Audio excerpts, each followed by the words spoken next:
The bell above the door had not rung in 2 hours. Marcus wiped his hands on a cloth that had long since stopped being clean and looked around his shop. 3 workbenches, a wall of tools, each hanging on its own hook, each in its exact place. A small radio in the corner playing something low and instrumental. One customer, old Gerald from a printing house 2 blocks over, sitting in the waiting chair, thumbing through a magazine from 3 months ago. It was a Tuesday. It was always slow on Tuesdays. Marcus went back to the motor on his bench. A conveyor belt motor, mid-size, the kind used in small packaging lines. The client needed it back by Thursday. He had already found the fault, a worn armature winding, subtle enough that 2 other repair shops had missed it entirely and simply told the client to buy a new one. Marcus was not going to tell anyone to buy a new one. He picked up his tool and got back to work. That is when the door opened. He did not look up immediately. He heard heels. Expensive ones, the kind that struck the floor like punctuation marks. He heard a second pair of footsteps behind them, softer, hurrying to keep up. He heard the sound of someone entering a room and immediately deciding it was beneath them. He looked up. She was in her mid-40s, dressed in a charcoal blazer over a white shirt, not a single thread out of place. Her hair was pulled back tight. She wore the expression of someone who had walked into the wrong restaurant and was already composing the bad review in her head. Behind her stood a younger man, an assistant, clearly, holding a tablet and looking deeply uncomfortable. Marcus recognized her. Most people in this district did. Diana Holt, CEO of Holt Industrial Manufacturing. Her face had been on the cover of a regional business magazine 6 weeks ago. The headline had called her the Iron Woman of Modern Manufacturing. The shop had a copy of it somewhere, user level, a wobbly shelf. She looked at the workbenches. She looked at the tools on the wall. She looked at the hand-painted sign above the counter that read Reliable Repairs. EST 2011 in dark green letters that Marcus had painted himself on a Saturday morning 12 years ago. She looked at Gerald in the waiting chair. Gerald looked back at her over the top of his magazine. Then she looked at Marcus. "Is this?" She glanced at her assistant, who quickly consulted his tablet. "Reliable Repairs?" "Yes," Marcus said. She looked around once more, slowly, the way someone looks at something they're already planning to describe later at a dinner party. The corners of her mouth moved. Not a smile exactly. Something smaller and less kind than a smile. "I was told someone on this block does industrial motor work," she said. "That's me," Marcus said. He set down his tool. He did not wipe his hands again. He stood straight. She tilted her head slightly, as if recalibrating some expectation. "We had a contractor who used to come here. I was in the area and thought I'd see." She stopped, looked at the motor on his bench, looked at the condition of the shop, looked at Gerald, looked at Marcus. "Well, I can see why he stopped coming." Marcus said nothing. Diana Holt reached into the inside pocket of her blazer and produced a business card. She placed it on the counter. She did not slide it across. She placed it the way you place something you do not expect anyone to actually use. "If you're ever looking for a change," she said, "we have a facilities team. Cleaning, maintenance, entry level. The pay is decent for her." A brief pause, a glance at the shop, this kind of background. She turned and walked out. The expensive heels struck the floor 3 times, and then she was gone. The bell above the door rang once, and then went quiet. Gerald lowered his magazine. He looked at Marcus. Marcus looked at the business card on the counter. Holt Industrial Manufacturing. Diana Holt, Chief Executive Officer. A logo in embossed silver ink. Marcus picked up the card.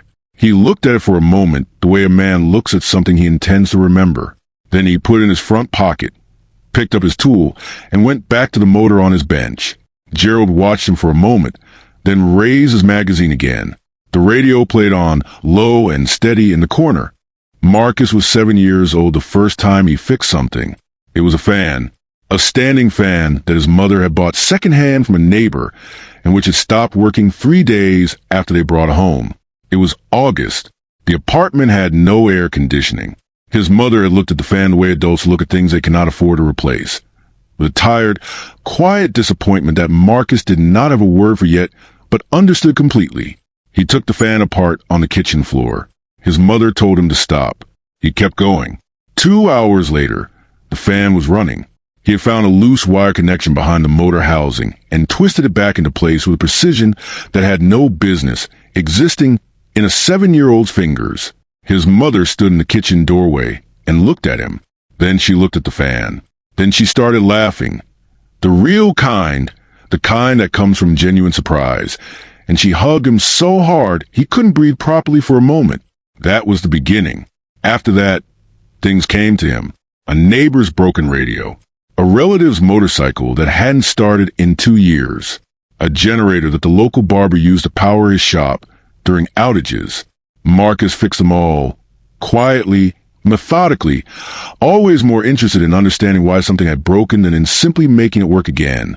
He kept notes in school exercise books, little diagrams, observations, questions he wanted to answer later. He won a partial engineering scholarship at 19. He worked nights at a warehouse to cover the rest. He graduated in the middle of his class. Not because he lacked ability, but because examinations tested memory and Marcus's mind was built for problems, not recitation. His professors remembered him anyway. One of them, years later, would say that Marcus asked better questions than any student he had taught in 30 years. But the job market did not care about questions. He interviewed at 14 companies over 8 months. He was too quiet in rooms that rewarded loudness. He did not have the right names in his contacts. He did not dress the way they expected. He was offered nothing. The shop came last, not first. He rented the space on a short lease with money borrowed from 3 different people and a promise to pay back every cent, which he did, eventually, to all 3. He was not romantic about it. It was not a dream. It was a door that was still open when all the other doors had closed. But once he was inside it, something shifted. The shop became his laboratory. Every broken machine that came through the door was a lesson. He started studying not just how to repair things, but how they were originally manufactured, where the design decisions were made, where corners were cut, where the real failures began long before anything actually broke. He filled notebook after notebook. He filed his first patent at 31. Nobody noticed. He filed 3 more over the next 5 years. Still nobody noticed. He was not in a hurry. Diana Holt had never actually worked on a factory floor. This was not a secret. Exactly. It was simply never mentioned in the profiles written about her, or in the speeches she gave at industry conferences, or in the press releases her communications team issued with careful regularity. The narrative that surrounded her was cleaner than the truth. A strong woman who had taken over her father's struggling company and steered it back toward relevance through sheer force of will and modern thinking. The will was real enough. So it was a thinking in its own way. What was missing was the factory itself. Raymond Holt had built a company over 30 years with a specific and obsessive attention to his machines. He knew every one of them by name, not literally, but in the way an engineer knows equipment, the way you know the particular sound a bearing makes when it is about to fail, the way you know which tolerances matter and which ones are simply numbers on a page. When Raymond got sick and handed the company to Diana, he tried to transfer that knowledge. He spent 4 months walking her through production floor, explaining, demonstrating, pointing. Diana listened politely and understood almost none of it. She was not stupid. She was simply trained in a completely different language. She understood markets, positioning, investor relations, brand perception. She understood how a company looked from the outside. The inside, the physical, mechanical, grinding inside, was a foreign country to her, and she had made a quiet, private decision early on that she would hire people to manage that country on her behalf. The problem was the people she hired. She chose managers who reported well, confident voices, clean slide decks, numbers that made sense in a meeting room. What she did not know, because nobody told her and she did not know to ask, was that the floor engineers, the ones who actually understood machines, had stopped raising problems 18 months into her tenure. Not because there were no problems, because the problems were consistently minimized, reframed, or buried by the time they reached Diana's desk. A recurring breakdown in the Line 3 press became a scheduled maintenance adjustment. A pattern of output defects became a quality calibration period. The engineers who pushed back too hard were quietly reassigned or simply left. 2 major clients had already moved their contracts elsewhere. Diana's team had explained both departures as strategic misalignment and pricing sensitivities. Diana had accepted those explanations because they were delivered confidently, and she had no framework to challenge them. The factory was losing ground in a way that cannot be fixed with a rebrand. And somewhere in a small repair shop 2 kilometers from her regional headquarters, a man with grease on his hands and 4 unnoticed patents in a filing cabinet had been reading her machines like a book for the better part of a decade. He already knew the last chapter. The notebook was not one notebook. It was 41. They sat in a row on the bottom shelf behind Marcus's main workbench, each one labeled with a year and a number. 41 exercise books filled front to back with observations, sketches, measurements, failure analyses, cost breakdowns, and questions that Marcus had answered one by one over 12 years of quiet work. He had never shown them to anyone, not because he was hiding them, simply because nobody had ever asked the right question. The motors that came to his shop told stories if you knew how to listen, and Marcus had been listening since the beginning. A particular pattern of wear on a drive shaft, a recurring stress fracture in a specific bracket type, a tolerance error in a gear assembly that appear across 3 different machine models from the same manufacturer whose name appeared on the equipment inside Diana Holt's factory. He had not gone looking for this connection. It had simply emerged, the way patterns always emerge when someone pays close enough attention for long enough. His 4 patents were not random inventions. They were solutions, each one addressing a specific, documented failure point that he had observed dozens of times across dozens of machines. He had not filed them with any plan in mind. He had filed them because the solutions were real and complete, and it seemed wasteful not to. The plan came later, after the business card, after the laughter, not from anger. Marcus was not an angry man. He felt something cooler and more deliberate than anger, a kind of absolute clarity. The same clarity he felt when he finally identified the fault in a machine that had been confusing everyone else. He saw the situation plainly. He knew something nobody else knew, and he knew exactly what to do with it. He contacted a small investment group through a mutual connection, a man named Soren who had once brought in a compressor and stayed 2 hours talking while Marcus fixed it. Soren had quiet money and a preference for opportunities that the mainstream market had not yet noticed. Marcus sent him a single document, not a pitch deck, no branding, no projections dressed up in optimistic fonts. It was a 40-page technical brief. It described Diana's factory in precise detail, its machinery, its failure patterns, its actual versus reported output quality, its production costs and efficiencies, and a step-by-step operational restructuring plan built entirely around Marcus's 4 patents. It included cost of acquisition estimates, 18-month recovery projections, and a risk analysis so thorough that Soren's financial advisor read it twice, and then called Soren to say he had never seen anything like it from someone without a formal investment background. Soren called Marcus the next morning. Marcus was at his workbench when the call came. He set down his tool, answered, listened, and said 4 words. "I know. Let's begin." The acquisition was 3 days from closing when everything stopped. Marcus was at the new facility. He had started thinking of it that way already. The new facility, not Diana's factory. Walking the production floor with 2 of Soren's team members.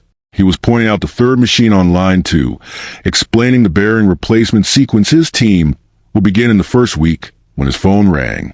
It was his lawyer, a young woman named Priya, who had handled his patents and the early acquisition paperwork with a methodical calm that Marcus had appreciated from the first meeting. Her voice on the phone was different now. Controlled, but tight. Diana Holt's legal team had filed for an emergency injunction. The claim was specific. They alleged that Marcus had obtained proprietary operational data from Holt Industrial through unauthorized access to their supplier network, that the technical brief he had presented to Soren's group contained details that could only have come from internal company sources, and that his patents had been developed using knowledge that legally belonged to Holt Industrial. It was not entirely baseless. That was the problem. Marcus had repaired machines that belonged to subcontractors in Diana's supply chain. Those subcontractors had sometimes shared operational details, casually, in the way people talk when they trust the person fixing their equipment. Nothing had ever been signed. Nothing had ever been formally restricted, but in the hands of a skilled legal team working fast, casual conversation could be reframed as proprietary disclosure. The injunction, if granted, would freeze the acquisition. A frozen acquisition, depending on how the financing was structured, could collapse it entirely. Soren's group had a window. The window had a deadline. If the deal did not close in 72 hours, two of the three investors had a contractual right to withdraw. Marcus stood on production floor of a factory that was almost his and listened to his lawyer explain the situation in careful, precise language. When she finished, he was quiet for a moment. "How strong is her actual case?" he asked. Priya paused. "Weak on the merits, strong on delay." "That's what I thought," Marcus said. "Give me 1 hour." He walked back to his car. He sat in the driver's seat and opened the bag he brought with him everywhere. A worn canvas bag that contained, among other things, notebook number 7 from the bottom shelf. He opened it to a page from 9 years ago. On that page was a record of a repair job.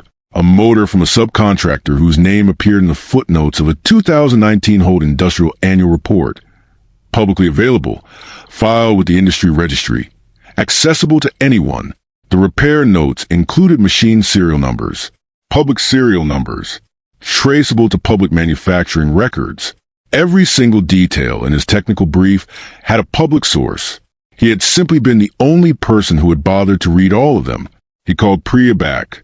"I have everything we need," he said. "Start drafting." The injunction was dismissed on the second day. Priya presented the documentation in a focused, unhurried sequence. Every technical detail in Marcus's brief was traced back to its public source. Manufacturing registries, industry maintenance bulletins, publicly filed equipment records, open subcontractor invoices. Nothing had been obtained improperly. Nothing had been taken. Marcus had simply read what was available and understood what it meant, which was a different thing entirely from theft, and which no legal team, however fast-moving, could successfully argue against in front of a judge who asked sharp questions. Diana's lawyers requested an extension. The judge declined. The acquisition closed the following morning at 9:42. Marcus was not in a boardroom when it happened. He was at the facility, the new facility, his facility now, standing on the production floor with a clipboard, reviewing the machine restart sequence with a man named Edwin, who had been a floor engineer at Holt Industrial for 11 years, and who had been quietly ignored for most of them. Edwin had called Marcus 2 weeks earlier, after hearing through the industry network that something was changing at the factory. He had not asked for a job directly. He had simply said that he had some observations about the Line 2 press that he had been trying to raise internally for 3 years, and wondered if there was anyone at the new ownership who might want to hear them. Marcus had met him for coffee the next morning. By the end of that conversation, he had offered Edwin a position as head of production operations. Edwin had accepted before Marcus finished the sentence. There were 4 others like Edwin, engineers, technicians, a quality control specialist who had written a 40-page internal report 2 years ago that Diana's management team had filed without reading. Marcus had read it. He had found it through a contact. He had called each person individually, had a single conversation with each of them, and had offered each one a role that matched what they actually knew how to do. On the first day of operations under new ownership, Marcus gathered these 5 people on the floor. No speeches, no rebranding banners, no photographer. He simply said, "You already know what's wrong with these machines. Fix them." Within 60 days, the production defect rate dropped by 63%. Within 5 months, output quality was consistent enough that a procurement manager from a firm called Doran and Associates, one of Holt Industrial's former top clients, reached out through a mutual contact, cautiously, asking whether the new ownership would be open to a conversation. Marcus replied the same afternoon. The contract was signed 6 weeks later. Diana, Holt learned about it from a trade newsletter, a 2-paragraph item in the industry digest she received every Friday morning. She read it at her desk, in a glass-walled office overlooking a city that no longer contained a factory with her name on the door. She did not respond to the newsletter. There was nothing to say. The repair shop was still open. This surprised people. When the story began to circulate, and it did circulate, quietly at first, then with more momentum, the way genuinely surprising things travel when people encountered them. The detail that landed hardest was not the acquisition. It was not the dismiss injunction or the recovered clients or the patents that had waited silently in a filing cabinet for years. It was that Marcus had kept the shop. He came in on Saturday mornings. He worked at the bench for 3 or 4 hours, alone usually. Sometimes with an apprentice he had recently taken on, a 22-year-old named Preeti, who had found the shop through an online listing and had shown up asking to learn in exchange for working for close to nothing, which was almost exactly how Marcus himself had once begun. He told Preeti the same thing his instincts had always told him. Pay attention to why things break, not just how. The how is the repair. The why is the understanding. The understanding is everything. Preeti was a fast learner. She asked good questions. Marcus found himself looking forward to Saturday mornings.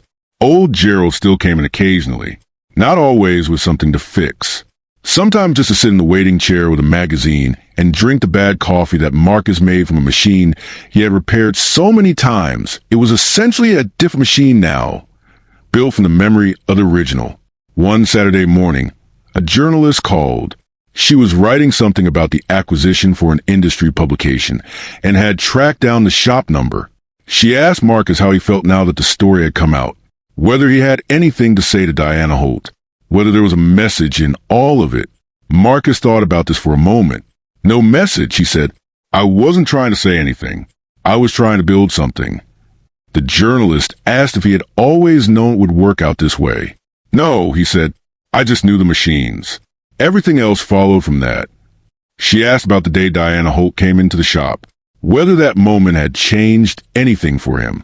Marcus looked at his workbench, at the tools on the wall, each on its hook, each in its place, at notebook number 7 sitting at the edge of the shelf where he had left it after the injunction hearing, and had not yet moved.